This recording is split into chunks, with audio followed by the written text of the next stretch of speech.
नमस्कार। आज का टॉपिक है hair issues in winters. Winter सबसे ज़्यादा पसंद किए जाने वाला सीज़न है क्योंकि इस सीज़न में एक तो खाने की इतनी सारी चीज़ें होती हैं, ऊपर से इसमें इतने सारे फेस्टिवल्स जैसे दिवाली, क्रिसमस, न्यू ईयर ये सब भी आते हैं। इसको हम शादियों का सीज़न भी कह सकते हैं। ये सब तो हो गई इस सीज़न की पॉजिटिव साइड, लेकिन दूसरी साइड देखें तो इस सीज़न में काफ़ी सारे इश्यूज भी होते हैं, जैसे खांसी जुकाम। ये तो काफ़ी नॉर्मल है। इसके अलावा हमारी dry skin, dry lips, dry hairs. इस वीडियो में हम बिल्कुल आसान भाषा में इन सब चीज़ों के बारे में जानेंगे कि इनके पीछे क्या कारण है और सबसे ज़रूरी इन सबको हम कैसे मैनेज करें, कैसे ट्रीट करें। The main reason behind these issue is atmosphere, यानी हवा में मॉइस्चर की कमी होना, जो हमारे बालों के साथ साथ स्किन को और ओवरऑल बॉडी को ड्राई कर देती है। ड्राई हेयर्स यानी आपके बालों में मॉइस्चर की कमी होना। इससे बचने के लिए सबसे ज़रूरी है कि आप अपने आप को हाइड्रेट रखें, आप पानी पीते रहिए। हाँ, माना कि सर्दियों में पानी पीने का मन नहीं करता या हम बिल्कुल कम पानी पीते हैं, लेकिन अपनी स्किन के लिए, अपने हेयर्स के लिए, अपनी ओवरऑल हेल्थ के लिए आप थोड़ा थोड़ा पानी पीते रहिए। अगर आपके बाल आपको ज़्यादा ड्राई लग रहे हैं तो आप हेयर वॉश करने के 1 या 2 घंटे पहले अपने बालों में ऑयल कर लें। ये आपके बालों को और ड्राई होने से बचाएगा। अब काफ़ी लोगों का क्वेश्चन रहता है कि मैम, क्या हम हेयर वॉश करने के बाद ऑयल कर सकते हैं?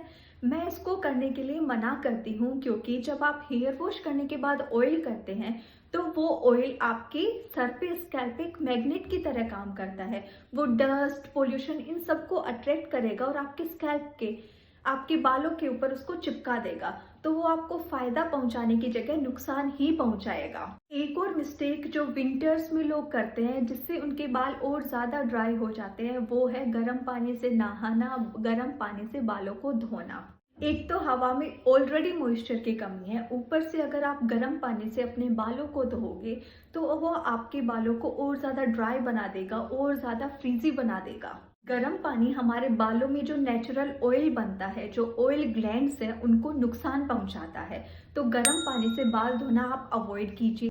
अब गर्म पानी से बाल धोने के लिए डॉक्टर्स मना कर रहे हैं, और अगर ठंडे पानी से बाल धोएंगे तो तो ऐसे में क्या करें? ऐसे में वो चीज़ कीजिए जो मैं करती हूँ। आप ल्यूकवार्म वाटर लीजिए, यानी कि निवाया पानी लीजिए, ऐसा पानी जिसमें भाप ना दिख रही हो, उससे आप अपने बाल धोइए। उससे 2 चीज़ें होंगी, एक तो आपको ठंड नहीं लगेगी, ऊपर से आप अपने बालों को डैमेज होने से बचा पाएंगे। जब आप गर्म पानी से हेयर वॉश करते हैं तो हमारे हेयर्स की क्यूटिकल, जो कि आउटर और मल्टी लेयर्ड स्ट्रक्चर होती है, वो उसको डैमेज कर देता है। हमारी हेयर क्यूटिकल हमारे बालों को स्ट्रेंथ प्रोवाइड करवाती है, हमारे हेयर शाफ्ट को प्रोटेक्ट करती है।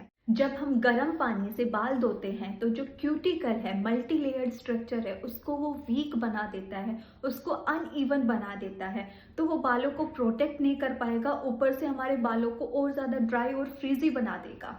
एक ज़रूरी चीज़, अगर आपके बालों में डैंड्रफ है तो आप हेयर ऑयलिंग को अवॉइड कीजिए, क्योंकि वो डैंड्रफ की सीवियरिटी को बढ़ा देगा। और कोशिश कीजिए जब आप हेयर वॉश कर लें तो लास्ट में 1 या 2 डब्बे आप ठंडे पानी के बालों में डाल लीजिए। उससे आपकी जो क्यूटिकल वीक हुई थी वो वापस से उसको सील कर देगा, आपके बालों को प्रोटेक्ट करेगा। अपने बालों की ड्राइनेस को कम करने के लिए आप हेयर कंडीशनर भी यूज़ कर सकते हैं। हाँ, ध्यान रखिए कंडीशनर को आप अपने स्कैल्प पे ना लगाएं, अपने बालों की लेंथ पे लगाएं। एक और गलती करते हैं लोग, बाल धोते ही उसको कोम्ब करने लगते हैं गीले बालों में। तो आप गीले बालों में कोम्ब करना अवॉइड कीजिए, क्योंकि जब आप गीले बालों में कोम्ब करते हैं तो बालों की जो हाइड्रोजन बॉन्ड है वो वीक हो जाता है, वो आपके बालों को और ज़्यादा ब्रिटल बना देता है। जैसा कि मैंने बताया कि विंटर्स को हम शादियों का सीजन भी कह सकते हैं, तो ऐसे में सबको सुंदर दिखना होता है, तो लोग बहुत सारे स्टाइलिंग प्रोडक्ट्स यूज़ करते हैं, हेयर स्ट्रेटनर यूज़ करते हैं। तो कभी आपने देखा होगा जब आप हेयर स्ट्रेट करते हैं तो कैसे उससे मॉइस्चर निकलता है, तो वो आपको, आपके बालों को डैमेज कर रहा है और ज़्यादा ड्राई कर रहा है, तो आप उसको अवॉइड कीजिए। नॉर्मल हेयर ड्रायर भी आप अवॉइड कीजिए। हाँ, आजकल हीट शील्ड प्रोटेक्शन के साथ ड्रायर आ रहे हैं, वो आप यूज कर सकते हैं। बालों की ड्राइनेस की वजह से बालों में कई बार कोम्ब करते वक्त करंट सा भी फील होता है, उसको हम स्टैटिक हेयर्स बोलते हैं। इससे बचने का एक आसान तरीका है कि आप प्लास्टिक कोम्ब की जगह वुडन कोम्ब यूज कीजिए। हमारे बालों की ड्राइनेस को कम करने के लिए सबसे इजी और सबसे ज़रूरी चीज़ है हमारी डाइट। आप प्रोटीन रिच डाइट लीजिए, omega 3 fatty acid rich diet लीजिए, आप विटामिन सी जैसे आंवला लीजिए, आप बेरीज लीजिए, आप ड्राई फ्रूट्स इंक्लूड कर सकते हैं अपनी डाइट में, स्पेशली वॉलनट, फ्लैक्स सीड हो गए, आप हरी भरी सब्जियां लीजिए। ये सब आपके बालों की ओवरऑल हेल्थ को तो इम्प्रूव करेगा, ऊपर से ड्राइनेस को भी कम करेंगे। एक और ज़रूरी चीज़, बाल हमारी बॉडी के लिए एक डेड स्ट्रक्चर है, तभी तो जब हम बालों को काटते हैं तो हमें दर्द नहीं होता। तो जब भी हम बीमार पड़ते हैं, डाइट सही से नहीं लेते या स्ट्रेस्ड रहते हैं, तो हमारी बॉडी के लिए हेयर तो डेड स्ट्रक्चर है, तो वो न्यूट्रिएंट्स की सप्लाई उसको लास्ट में करती है, या जो कुछ बचा कुचा होता है वो उसको सप्लाई करती है। तो ऐसे में आपको अपने बालों की हेल्थ के लिए स्पेशल केयर की ज़रूरत होती है। आज के टाइम में बाल और लुक्स बहुत ज़्यादा ज़रूरी हो गया है, ये हमारे कॉन्फिडेंस को बूस्ट करते हैं। तो आप अपने बालों के लिए स्पेशल केयर कीजिए, स्पेशल ट्रीट कीजिए। स्पेशल ट्रीटमेंट से मतलब है कि आप हेल्दी खाइए, न्यूट्रिशियस डाइट लीजिए, ताकि आप अपने बालों को बचा सके। हेयर ड्राइनेस की वजह से बालों में एक और इश्यू होता है जिसको हम स्प्लिट एंड्स बोलते हैं, यानी दो मुँहे बाल। उससे बचने का सबसे आसान तरीका है कि आप अपने बालों को टाइम टू टाइम ट्रिम करते रहिए। उम्मीद करती हूँ इस वीडियो के जरिए विंटर्स में होने वाले हेयर इश्यूज के बारे में कुछ बेनिफिशियल इंफॉर्मेशन मिली होगी आपको। अगर आपको कुछ डाउट हो तो आप कमेंट सेक्शन में पूछ सकते हैं। धन्यवाद।